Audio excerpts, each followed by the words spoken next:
అక్క ఈరోజు మన ఇంట్లో ఏమేం చేసినావు? ఏమేం చేసినా నేను చూపిస్తా. అన్నం అయితే కనిపిస్తుంది, పెడుతున్నావు తోటలక. అన్నం, పప్పు, అమ్మ చేసిన చింతపండు పచ్చడ, ఇంకా చూపిస్తా. ఇంకా ఇగో గుడాలు కనిపించిందా? ఇంకా చూపిస్తా. ఇంకొకటి ఉంటది పులిహోర. ఎందుకు చేసిరు మరి ఇన్ని రకాలు? ఇన్ని రకాలు ఎందుకు చేసినావో చేసేంత వరకు నాకు కూడా తెలియదు.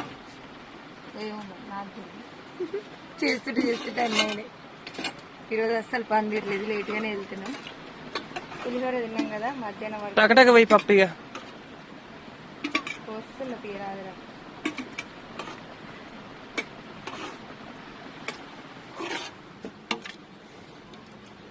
కొంచెం పచ్చడి కూడా ఇస్తావా? పచ్చడి